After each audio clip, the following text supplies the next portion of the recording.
জঙ্গলের মধ্যে গুহার ভেতর একটি বাঘ থাকতো। বাঘটি অনেকদিন হলো না খেয়ে গুহার সামনে বসে আছে। ঠিক সেই সময় বাঘ দেখলো একটি শিয়াল গুহার কাছে আসছে। তখন বাঘ শিয়ালকে ডেকে বলল, এই শিয়াল, আমার জন্য খাবার নিয়ে আয়, নইলে আমি তোকেই খেয়ে ফেলবো। শিয়ালটি বাঘকে বলল, বাঘ মামা, তুমি আমাকে খেও না, আমি একটা মাঠে গরু বাঁধা দেখে আসলাম, সেখানে চলো। সেই গরুটাকে তুমি শিকার করো, আর গরুটা তুমি 4-5 দিন ধরে খেতে পারবে। তখন বাঘটি সেই মাঠে গিয়ে গরুকে বলল, এই গরু, আমার অনেক ক্ষুধা লেগেছে, এখন আমি তোকে খাবো? গরুটা বলল, বাঘ মামা, আমাকে তুমি খাবে সেটা ঠিক আছে, কিন্তু দেখো আমি কত শুকনো, আমার গায়ে তো কোনো গোস্তই নেই, তুমি আমাকে খেয়ে একটুও মজা পাবে না। বাঘটা বলল, তাতে কি হয়েছে, তাও আমি তোকে খাবো। গরুটা বলল, বাঘ মামা শোনো, তুমি একটা কাজ করো, আমার দড়িটা কেটে দাও, আমি আরো অনেক ঘাস খেয়ে মোটা তাজা হই, তারপর তুমি আমাকে খেও।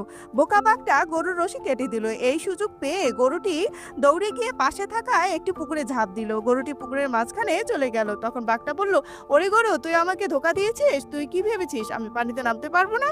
এই বলে বাঘটিও পুকুরে ঝাঁপ দিল, কিন্তু বাঘটি পুকুরের কাদার মধ্যে আটকে গেল, তাই নড়তে পারছিল না।